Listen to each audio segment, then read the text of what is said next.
स्वागत है दोस्तों आप सभी का मेरे YouTube channel teaching text tutorial में। और आज के इस वीडियो में मैं आप लोगों के लिए राजस्थान बोर्ड कक्षा 10वीं के लिए मैथ्स के कुछ इंपॉर्टेंट क्वेश्चन लेके आया हूं, जो कि 2 नंबर और 3 नंबर के पूछे जाते हैं। तो चलिए शुरू करते हैं आज के इस वीडियो को। पहला क्वेश्चन है, दो संख्याओं का गुणनफल 525 है और इसका HCF यानी महत्तम समापवर्तक 5 है, तो इसका LCM जो है हमें ज्ञात करना है। तो देखें सॉल्यूशन क्वेश्चन नंबर 1 का। यहाँ पे देखेंगे दोस्तों हमारे पास क्या चीज़ दे रखी है। हम लिख रहे हैं यहाँ पे सॉल्यूशन नंबर 1, हमें दिया गया है दो संख्याओं का गुणनफल। तो यहाँ पे मैं लिख देता हूँ संख्याओं का गुणनफल, जो कि दे रखा है 525, और फिर हमसे कहा गया है कि इसका महत्तम समापवर्तक यानी HCF जो है वो है यहाँ पे 5, और इसका LCM जो है वो हमें फाइंड करना है। तो ये है क्वेश्चन फर्स्ट। अब देखें यहाँ पे एक फॉर्मूला है, जिस फॉर्मूले से हम इसे सॉल्व कर सकते हैं। फॉर्मूला ये है कि HCF इंटू LCM ये होता है पूर्णांकों का गुणनफल या संख्याओं का गुणनफल। तो यहाँ पे मैं फॉर्मूला लगा देता हूँ, HCF इंटू LCM ये होता है संख्याओं का गुणनफल। तो इस फॉर्मूले से जो है ये क्वेश्चन सॉल्व हो जाएगा। देखें HCF है हमारे पास, HCF की संख्या है 5, LCM हमें फाइंड करना है, और संख्याओं का गुणनफल है हमारे पास 525। अब मैं LCM को इधर ही रखूँगा, ये 5 जो है गुणा का ये चला जाएगा अपॉन में 525 अपॉन 5, और 525 में 5 का भाग देने पर जो है हमारे पास आ जाएगा 5 एकम 5 0 पचम 25। तो LCM जो है यहाँ पे हमें प्राप्त होगा 105। ये हो जाएगा इसका आंसर। अब देख लेते हैं next question number 2। Question number 2 में HCF और LCM फाइंड करना है। फर्स्ट डिजिट जो है वो 336 और 54 है। तो क्वेश्चन सेकंड का जो है ये सिर्फ फर्स्ट जो है उसके अंदर है 366 और 54। तो फर्स्ट में आप लोगों को पहले करके सॉल्व करके दिखा देता हूँ। तो 366 का पहले जो है हम अभाज्य गुणनखंड करेंगे, तो 2 का देंगे तो ये चला जाएगा एक बार, फिर 2 6 जा 12, 2 8 जा 16, फिर से ये 2 का जाएगा, 2 8 16, 2 चौक 8, फिर से 2 का जाएगा, 2 चौक 8, 2 दूनी 4, फिर से 2 का जाएगा, 2 दूनी 4, 2 एकम 2। अब जो है यहाँ पे जाएगा 3 का, 3 7 21 और 7 एकम 7। इधर अगर हम 54 का सॉल्व करें 54 का, तो यहाँ पे भी 2 का जाएगा 27 बार, फिर यहाँ पे 3 का जाएगा 9 बार, फिर 3 का जाएगा 3 बार, और 3 एकम 3। अब जो है HCF के लिए जो है पहले हमें जो संख्या कॉमन है उन्हें देखना पड़ेगा। जैसे 2 जो है 2 यहाँ पे भी है और 2 यहाँ पे भी है, तो 1 2 जो है मैं यहाँ पे बाहर लिख सकता हूँ। और ठीक इसी तरीके से इसके बाद 2 इधर 3 बार है तो इधर नहीं है, फिर ये 3 एक इस तरफ भी है और एक 3 इस तरफ भी है, तो 2 इंटू 3 और कोई संख्या जो यहाँ पे कॉमन नहीं आ रही। तो यहाँ पे HCF हो जाएगा इसका 6। और अगर हम LCM निकालें तो LCM के लिए देख सकते हैं आप, 2 जो है 54 में 1 बार है और 336 में 4 बार है। तो LCM में जो ज़्यादा बार आ रहा है उसको लेना पड़ेगा। तो 4 बार वाले 2 को ले लेते हैं, 2 इंटू 2 इंटू 2 इंटू 2। 3 जो है 336 में 1 बार है, लेकिन 54 में ये 3 बार है, तो 3 बार वालों को ले लेंगे, 3 इंटू 3 इंटू 3, और 7 जो है 1 बार, तो इंटू 7। इन सभी संख्याओं का गुणा करने पर हमारे पास आ जाएगा 3024। अब इसका जो सेकंड क्वेश्चन है 510 और 92, 510 और 92, ये आप लोग जो है इसी तरीके से खुद सॉल्व कर सकते हैं। अब देख लेते हैं नेक्स्ट क्वेश्चन नंबर 3। क्वेश्चन 3 में जो है 96 और 404 का, तो 96 और 404 का HCF दे रखा है 4, इसका जो है HCF वो दे रखा है 4, और हमसे पूछा है इसका LCM जो है क्या होगा। तो वही फॉर्मूला लगाएंगे जो क्वेश्चन नंबर फर्स्ट में हमने लगाया था, जो कि है HCF गुणा LCM इक्वल टू संख्याओं का गुणनफल, यानी 96 और 404 आ जाएगा यहाँ पे। अब हमारे पास HCF की वैल्यू है 4, LCM हमारे पास हमें फाइंड करना है, इसलिए हम इसको LCM लिखेंगे। ये हो जाएगा 96 इंटू 404। अब जो है हमें LCM फाइंड करना है, इसलिए ये हो जाएगा LCM इक्वल टू 96 इंटू 404, और ये 4 आ जाएगा अपॉन के अंदर। अगर मैं इस 4 को 404 या 96 किसी से भी कट कर लें, तो ये 404 4 से कट जाएंगे 101 बार, और हमारे पास LCM जो है वो आ जाएगा 96 इंटू 101। तो 96 को 10 से मल्टीप्लाई करने पर ये आ जाएगा 9696। ये हो जाएगा आंसर क्वेश्चन नंबर 3 का। अब देख लेते हैं next question number 4। Question number 4 जो है इसके अंदर 95 और 152 का HCF जो है हमें फाइंड करना है। तो देख लेते हैं सॉल्यूशन क्वेश्चन नंबर 4 का। यहाँ पे हम सॉल्यूशन जो है देख लेते हैं। हमारे पास संख्याएं हैं 95 और 152। तो पहले मैं 95 का जो है अभाज्य गुणनखंड करके बता देता हूँ आप लोगों को। तो 95 में ये 5 का जाएगा, 5 एकम 5, 4 बच गए, 5 9 45, और 19 में जो है दोस्तों 19 का ही भाग जाता है एक बार। इधर हम 152 का करें, तो 152 में ये 2 से चला जाएगा, 76 टाइम यानी 152 का हाफ 76 होता है। फिर इसमें 2 का दें तो 2 तिया 6 और 2 अठे 16, 38 बार चला जाएगा। फिर 2 का दें तो आ जाएगा 19 और 19 में जाएगा 19 का। तो इसका इससे बहुत सिंपल सा है, दोनों तरफ कॉमन जो संख्या आ रही है वो आ रही है 19, 19 इधर भी है, 19 इधर भी है, तो इस क्वेश्चन का HCF हो जाएगा हमारे लिए 90। तो ये हो गया आंसर क्वेश्चन नंबर 4 का। अब देख लेते हैं नेक्स्ट क्वेश्चन नंबर 5। सिद्ध कीजिए कि 3√2 एक अपरिमेय संख्या है। तो देखें ये जो क्वेश्चन है ये पूछा जाता है बोर्ड के अंदर, तो यहाँ पे हमें इसको सिद्ध करना है 3√2 को एक अपरिमेय संख्या। तो यहाँ पे हम देख लेते हैं क्वेश्चन नंबर 5 का सॉल्यूशन। देखें अपरिमेय सिद्ध करने के लिए पहले हम उसे जो है परिमेय मानेंगे। तो यहाँ पे मैं लिख लेता हूँ माना 3√2 एक परिमेय संख्या है। माना 3√2 एक कैसी संख्या है? परिमेय संख्या है। अब जो है इसको हम लिख सकते हैं 3√2 को हमें जो है a/b के इक्वल जो है लिखना होगा, और जहाँ पे b की वैल्यू जो है वो 0 नहीं होनी चाहिए। यहाँ पे ये इसकी शर्त है। जहाँ a और b सहअभाज्य पूर्णांक संख्याएं हैं, यहाँ पे a और b जो है a और b सहअभाज्य पूर्णांक संख्याएं हैं, तो यहाँ पे ये शर्त है कि b की वैल्यू जो है 0 नहीं होनी चाहिए। 3√2 इक्वल टू a/b। तो यहाँ पे जो है इसको अगर हम आगे करें तो देखें ये 3 जो है अपॉन में चला जाएगा, तो √2 इक्वल टू a/3b ये हो जाएगी संख्या हमारे पास, √2 इक्वल टू a/3b। अब देखें अब मुझे इस तरफ जो लिखना होगा, क्योंकि a b पूर्णांक है, a व b जो है पूर्णांक है, a व b क्या है, यहाँ पे हमें ये लैंग्वेज लिखनी होगी, a व b पूर्णांक है, ठीक है। तो a/3b, तो यहाँ पे a/3b क्या होगी, a और b पूर्णांक होने पर a/3b क्या होगी, एक परिमेय संख्या होगी। क्या होगी? एक परिमेय संख्या। a/3b क्या हो जाएगी? एक परिमेय संख्या होगी। अब देखें आगे, अतः समीकरण फर्स्ट से स्पष्ट होता है कि, तो देखें जब a/3b को हम परिमेय संख्या मान रहे हैं तो ये किसके इक्वल है? √2 के। तो यहाँ पे हमें इस चीज़ a/3b को यदि हम परिमेय मानते हैं तो हमें जो है √2 को भी क्या मानना होगा? एक परिमेय संख्या मानना होगा, जो कि एक विरोधाभासी कथन है। देखें यहाँ पे a/3b, यहाँ देखें a/3b एक परिमेय संख्या होगी, तो ये किसके इक्वल है? ये √2 के। ये किसके इक्वल है? √2 के। तो हमें यहाँ पर √2 को भी क्या मानना होगा? तो यहाँ पे इसको अगर मैं इसको समीकरण 1 लिखता हूँ तो देखें a/3b को परिमेय संख्या मानने पर यहाँ पे हमें √2 को भी क्या मानना पड़ेगा? एक परिमेय संख्या मानना पड़ेगा। √2 को भी क्या होगी? एक परिमेय संख्या होगी। लेकिन ये जो है इस बात का यहाँ पे विरोधाभास पैदा हो रहा है, जो कि विरोधाभासी कथन है, क्योंकि हम जानते हैं कि रूट की संख्या तो अपरिमेय संख्या होती है। तो यहाँ पे जो है यह एक आपको लिखना होगा लैंग्वेज में, यह एक विरोधाभासी कथन है,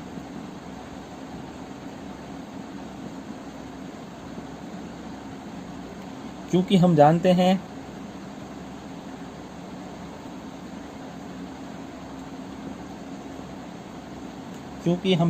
कि √2 तो अपरिमेय संख्या होती है। √2 तो क्या होगी? अपरिमेय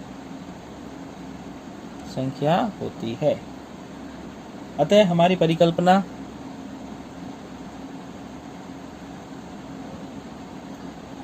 अतः हमारी परिकल्पना 3√2 एक परिमेय संख्या है, गलत है। अतः हमारी परिकल्पना 3√2 एक परिमेय संख्या है, गलत होगी। देखें ये लैंग्वेज आप लोगों को लिखनी पड़ेगी। यहाँ पे हमें इसे अपरिमेय ही सिद्ध करना था, तो इससे यह सिद्ध होता है कि 3√2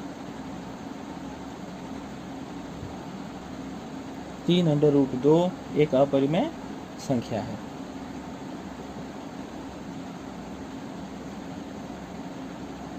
अब देखें अगर ये क्वेश्चन एग्जाम में आता है तो आप लोगों को इसके सॉल्यूशन के साथ साथ ये लैंग्वेज जो है जरूर लिखनी होगी। तो आप एक बार ये लैंग्वेज को देख लें दिमाग के अंदर। सबसे पहले इसे अपरिमेय संख्या मानेंगे, फिर जो है इसको a/b के इक्वल रखना है, और उसके बाद जो है इस तरह का क्वेश्चन आता है तो आप जो है इस तरीके से इसे सॉल्व कर सकते हैं। ठीक है, अब देख लेते हैं नेक्स्ट क्वेश्चन। Question number 6। तो क्वेश्चन नंबर 6 में हमारे पास है एक बेलन की ऊंचाई 21 सेंटीमीटर है। तो यहाँ पे मैं बना देता हूँ कुछ इस तरीके से। एक बेलन है, सिलेंडर है, जिसकी हाइट जो है, ऊंचाई जो है बेलन की ऊंचाई जो h जो है वो है हमारे पास दे रखी है 21 सेंटीमीटर। ठीक है, अब जो है इसका वक्र पृष्ठीय क्षेत्रफल, बेलन का वक्र पृष्ठीय क्षेत्रफल, कर्व सरफेस एरिया होता है, वक्र पृष्ठीय क्षेत्रफल हमें दे रखा है 924 सेंटीमीटर स्क्वायर जो है बेलन का सी से हमें दे रखा है। और हमसे इस क्वेश्चन में पूछा गया है बेलन की आर यानी बेलन की त्रिज्या जो है इस क्वेश्चन के अंदर फाइंड करनी है। तो काफ़ी सिंपल सा ये क्वेश्चन है। मैंने प्रश्नावली 16 के लगभग सभी क्वेश्चन सॉल्व करवा रखे हैं, तो वो प्लेलिस्ट में जाके आप लोग देख सकते हैं लिंक में। अब देखें आर हमें फाइंड करना है, तो हम जानते हैं बेलन का सी से जो होता है वो होता है 2 पाई आर एच, यानी बेलन का वक्र पृष्ठीय क्षेत्रफल 2 पाई आर एच होता है। और ये किसके इक्वल है? 924 के। क्योंकि आर हमें फाइंड करना है, बाकी सारी वैल्यू रखेंगे। 2 इंटू पाई की वैल्यू होती है 22/7। आर को हम आर ही रखेंगे क्योंकि आर हमें फाइंड करना है। एच हमारे पास है 21, ये हो जाएगा 924 के इक्वल। अब जो है मैं 7 से 21 को काट देता हूँ 3 बार, ये कट गया। अब जो है बाकी संख्या गुणा हो जाएगी और ये इक्वल में हो जाएगी 924 के। यहाँ पे मैं लिख देता हूँ आर बराबर 924 और जो है ये 2 इंटू 22 इंटू 3 अपॉन में चला जाएगा, 2 इंटू 22 इंटू 3 चला जाएगा ये अपॉन में। अब देखें यदि मैं इसको 22 से काट देता हूँ 924 को, तो बिल्कुल सिंपल से कट जाएगा ये, क्योंकि 22 चौके 88 होता है। देखें फिर से 22 एकम 22, 22 चौके 88 और देखें 92 में से 88 माइनस करेंगे तो यहाँ पे जो है 4 बचते हैं, तो ये हो जाएगा 44, यानी कि 4 बार और चला जाए, यानी 2 बार और चला जाएगा भाग, 22 दूना 44। अब देखें 2 को मैं 42 से काट देता हूँ, तो 2 को 42 से काटेंगे तो 2 दूनी 4, 2 एकम 2 और 3 से 21 कट जाएगा 7 बार, यानी आर की वैल्यू जो है वो आ जाएगी हमारे पास 7 सेंटीमीटर। तो ये हो गया क्वेश्चन नंबर 6 का आंसर। अब देख लेते हैं नेक्स्ट देखें क्वेश्चन नंबर 7। क्वेश्चन नंबर 7 के अंदर है कि एक घन का संपूर्ण पृष्ठीय क्षेत्रफल 1014 मीटर स्क्वायर है, तो घन की भुजा हमें ज्ञात करनी है। तो देखिए क्वेश्चन नंबर 7, घन का संपूर्ण पृष्ठीय क्षेत्रफल हमें दे रखा है 1014 मीटर स्क्वायर। अब देखें हमें पता है कि घन जो है क्यूब होता है उसकी भुजा हमें ज्ञात करनी है, यानी घन की भुजा जो है फाइंड करनी है। साइड ऑफ क्यूब जो है इस क्वेश्चन के अंदर हमें फाइंड करना है। तो हम जानते हैं कि घन का संपूर्ण पृष्ठीय क्षेत्रफल जो होता है, घन का संपूर्ण पृष्ठीय क्षेत्रफल दे रखा है 1014 और हम जानते हैं कि घन का संपूर्ण पृष्ठीय क्षेत्रफल होता है 6a स्क्वायर। तो 6a स्क्वायर इक्वल टू 1014। अगर हम इसे सॉल्व करेंगे तो देखें a स्क्वायर इक्वल टू 1014 और ये 6 आ जाएगा अपॉन में। अब 6 से मैं काट सकता हूँ इस संख्याओं को, तो देखें ये कट जाएगा, 6 एकम 6, 4 बच गया, 6 छंग 36 और यहाँ पे जो है 36 यानी कि बच जाएगा 5, तो 6 9 जा 54, यानी a स्क्वायर की वैल्यू आ गई हमारे पास 169। तो a की वैल्यू जो होगी ये स्क्वायर हट के सामने लग जाएगा अंडर रूट और a की वैल्यू हमारे पास आ जाएगी, ये होता है 13 का स्क्वायर। तो घन की भुजा का वैल्यू आ गई हमारे पास, साइड ऑफ क्यूब ये आ गई हमारे पास 13 मीटर, क्योंकि मीटर स्क्वायर में दे रखा था, तो घन की भुजा आ जाएगी हमारे पास 13 मीटर। तो इस तरीके के क्वेश्चन जो है पूछे जाते हैं एग्जाम में, आप लोग जरूर और भी इस तरीके के क्वेश्चन जो है सॉल्व करके जाएं। अब देख लेते हैं नेक्स्ट क्वेश्चन नंबर 8। देखें सॉल्यूशन क्वेश्चन नंबर 8 के अंदर क्या पूछा है, हमसे पूछा है एक रोलर की लंबाई 2 मीटर है, यानी रोलर जो है बेलनाकार होता है तो इसकी लंबाई यानी h हो जाएगी, वो हो जाएगी 2 मीटर और व्यास दे रखा है 1.4 मीटर। तो व्यास को मैं लिख लेता हूँ d, जो कि दे रखा है 1.4 मीटर। तो हमें त्रिज्या निकालनी होगी, तो त्रिज्या हो जाएगी व्यास की हाफ 1.4/2। तो ये हो जाएगी, अगर मैं ये पॉइंट हटा देता हूँ और यहाँ पे आ जाएगा 0, तो 2 7 जा 14, 7/10 ये आ जाएगी, आर आ जाएगी 7/10 मीटर इसके अंदर। अब जो है कहा गया है कि ये रोलर जो है 5 चक्कर लगाने में कितना क्षेत्र समतल करेगा। तो रोलर जो है जब 1 चक्कर लगाने में समतल किया गया क्षेत्रफल रोलर के CSA के बराबर होगा। तो यहाँ पे हम लिख लेते हैं 1 चक्कर में रोलर 1 चक्कर में जो समतल करेगा, 1 चक्कर में रोलर जो समतल करेगा, समतल क्षेत्रफल वो जो है इसके CSA के बराबर होगा, यानी वक्र पृष्ठीय क्षेत्रफल के बराबर होगा। और CSA जो होता है बेलन का वो होता है 2 पाई RH। अब हमें इस फॉर्मूले में हम लगाएंगे तो 1 चक्कर द्वारा समतल क्षेत्रफल जो है हमें प्राप्त हो जाएगा। तो वैल्यू रखें 2 इंटू 22/7, R की वैल्यू हमारे पास है 7/10 और H की वैल्यू हमारे पास है 2। अब देखें संख्या जो कट रही है इनको हम काट देते हैं, तो देखें 7 से 7 कट जाएगा और कोई संख्या जो है नहीं कट रही है हमारे पास यहाँ पे। तो देखें गुणा कर लें अब इनको, 22 दूना 44, 44 दूना 88, यानी 88/10। तो ये हो जाएगा 8.8 मीटर। एक चक्कर में रोलर जो है 8.8 मीटर जो है क्षेत्र को क्या करेगा, समतल करेगा। लेकिन हमसे क्वेश्चन में पूछा गया 5 चक्कर में रोलर कितना क्षेत्र समतल करेगा। तो यहाँ पे मैं लिख देता हूँ, चूंकि रोलर द्वारा एक चक्कर में समतल क्षेत्रफल, एक चक्कर में समतल किया गया क्षेत्रफल जो कि है 8.8 मीटर, और हमें पूछा है 5 चक्कर में रोलर कितना, तो 5 चक्कर के अंदर रोलर समतल करेगा 8.8 × 5। तो 8.8 को 5 से गुणा कर दें फटाफट, 5 और 44 का 0, 5 और 44 44, यानी एक के बाद पॉइंट 44.0, ये हो जाएगा 44.0, यानी 44 मीटर स्क्वायर जो है रोलर जो है 5 चक्कर के अंदर 0.0 हटा सकते हैं। तो हम लिख देंगे इसको 44 वर्ग मीटर रोलर जो है 5 चक्कर में क्षेत्र को समतल कर देगा। तो 44 वर्ग मीटर या 44 मीटर स्क्वायर आप इसे लिख सकते। अब देख लेते हैं solution question number 9। Question number 9 में कहा गया है कि एक अर्धगोले की आर हमें दे रखी है 7 सेंटीमीटर, और इसका संपूर्ण पृष्ठीय क्षेत्रफल, अर्धगोले का संपूर्ण पृष्ठीय क्षेत्रफल जो है हमसे पूछा गया है। तो अर्धगोला यदि मैं बनाऊँ इसका डायग्राम तो कुछ इस तरीके से होगा। तो अर्धगोले का संपूर्ण पृष्ठीय क्षेत्रफल हम ज्ञात कर सकते हैं,